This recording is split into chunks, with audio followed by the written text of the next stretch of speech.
it's Denise Hansard, your life architect and intuitive geek. So today I want to continue the conversations about the universal laws.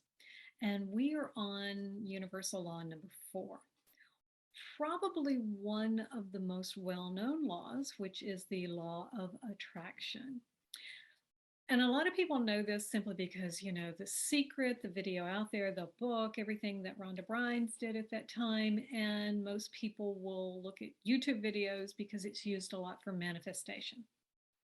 Bottom line, what this law says is like attracts like, and you get what you focus on.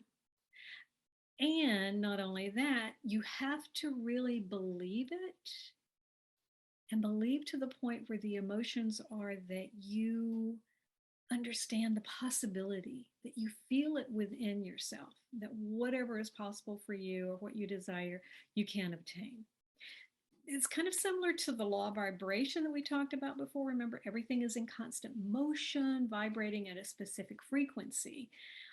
In the way that the like attracts when you are aligned with that vibration. So what's important about this law is to learn how to vibrate at a level that really begins to bring in the possibilities of what you're seeking. So let's look at how you can apply it today. If you are seeking love, could be in your current relationship, you just need to reignite that love that you have, or you want a new love in your life. And yet you don't love yourself fully, you're just not going to get that love back to you. Not in the way that is truly aligned with who you are. I mean, what you're doing is you're putting out into this energy of our world that we have, into the universe, out to source, whatever you have, about your priorities. And if you're not loving yourself, then obviously love is not a priority for you. Same thing holds true of, let's just go to money. We've talked about this before. You want more money. You want a job that even creates a possibility of having more money. You have a desire to have more abundance into your life. And at the same time, you feel a sense of scarcity. You're afraid to spend money on even a simple cup of coffee that you really, really would like, but yet you're going, oh, not a good time to spend that money right now, or you're afraid to make donations. It's almost like the moment you get money that comes into your life, you're afraid to give part of it back because you're afraid it will never be there again. I mean, that's a great example of not vibrating or attracting what you really desire. Your desire is there. I don't question that one little bit. However, the mindset and belief to attract that desire, that's what's not there. Doesn't matter if it's abundance. It doesn't matter if it's love. It doesn't matter if it is a new job. It does not matter. If you have that lack behavior or lack mentality, scarcity runs through you, which of course is another way of fear, then basically, it's just not going to happen. You can repeat affirmations all that you want, and yet that little seed in the back of your mind is going, I don't really believe this, so I'm just going to say it. It's okay, but it becomes useless. So don't do it. Just don't do that, You've heard the saying before that whatever you focus on, you're going to attract. And I'm going to tell you now that it's hard to hear that you have already created everything in your life. Now, whether it's something you wanted to create or not, I don't know. I mean, you have to look around you and see what's going on in your life, because this is your meter. This is your attraction meter. And if you don't like what's going on, then there are ways that you can heal that and begin to adjust that law for yourself. Okay. So number 5, the law of inspired action. Closely related to the law of vibration, the law of attraction. And this law is all about taking those real actionable steps that you want to take to invite what you really want in your life.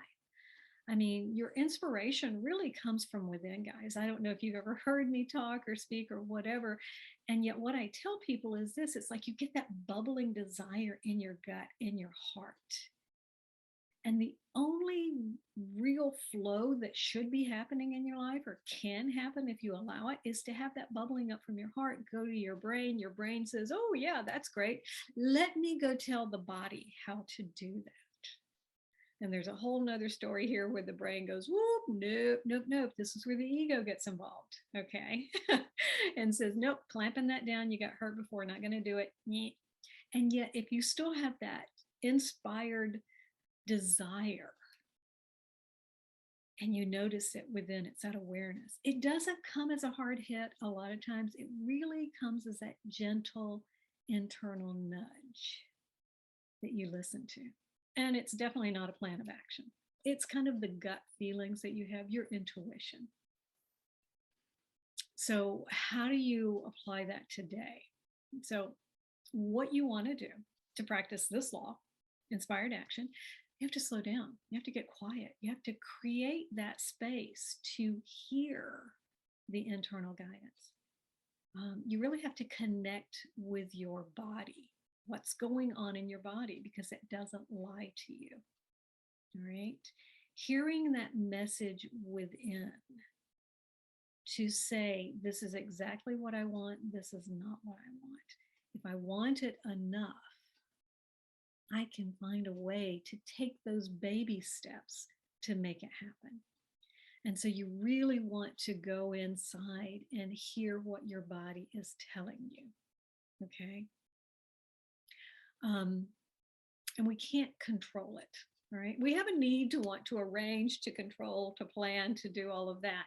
And I'm going to tell you now that if it is the law of inspired action that you have attracted into your life because you're vibrating at that level, trying to control it from here is only going to shut it down.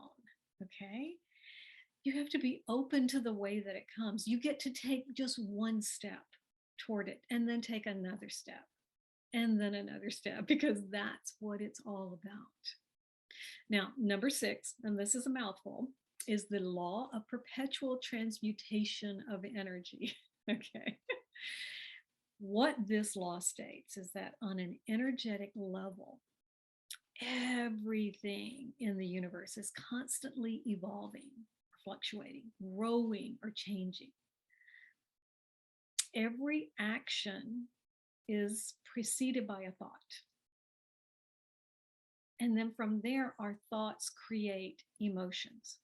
And from our emotions, we basically start taking action steps, because everything is meant to grow, to change in our world. And so if everything is preceded by a thought, our thoughts themselves can have the power to manifest our physical reality. We just talked about that. And I want to take it to a different level. Think about this. You wake up in the morning. You haven't slept as well as you want to, so of course you're a little grumpy. And all of a sudden you start talking in your head going, oh, I just need more sleep. I'm so tired. I'm so tired. Next thing you know, you go in, you meet somebody on a Zoom call or in work or something like that. And they're feeling that not so great energy that you're putting out there. And all of a sudden they go, do you feel okay? Are you sick? Yeah, guess what they have done? They have fed into your energy that now you've got to figure out, do you continue with that energy or do you change it? And there's the gap. That moment of thinking, where do I take this? That's the gap. So you get that choice in that gap of how do I transmute these lower negative energies? Well, number one, you can start when your first thoughts. I don't care how tired you are. It's about being in gratitude, waking up, loving everything that you do. That's what it's truly about. Just really feeding into that. Man, I'm so glad. I'm so happy. Creating the joy in your life, creating that higher level of vibration, the positivity.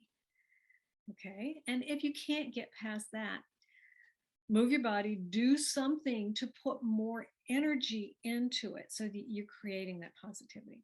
And again, if it's the third step and you're falling into it and someone says, hey, do you feel okay? Are you sick? That's the moment you get to choose and say, you know what? I'm not. I'm feeling really great. A little headache, but I've got some coffee, I've got some juice, I've got my energy drink, I've got, some movement. I'll drink some more water. I am creating my life with this. So think about it. I just went through a whole how to apply it and forgot to tell you that, but knowing that you can change it, transmute it, shift it up. You can actively seek to uplift any negative energy, whether within yourself or around you, because there's other people that are going to express that by finding your joy, by having more positive thoughts and actions than negative ones.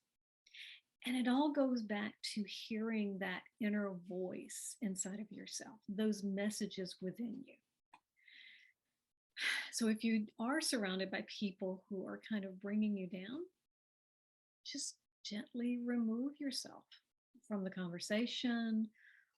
Seek out a more positive conversation, either with yourself. Do something that's going to get you out of that energy. And if there's a project or an activity that you don't enjoy doing, let's take a simple one. Washing dishes, cleaning clothes, washing clothes, cleaning the house. You can always find a way to have someone else do that for you, or you can make it fun. Whistle while you work. I'm not going to sing anymore, but you get the idea. You get to choose a way to make it more positive, to change up or transmute the energy, find a different solution.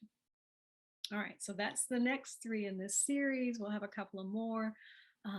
Figure out how you can put these into your life, or see how they are in your life, and where you get to make that choice to work with the law as opposed to against the law. So again, thank you for any new subscribers. If you haven't subscribed yet, would love to see you subscribe. Please like, please share, and I can't wait to see you on the next call.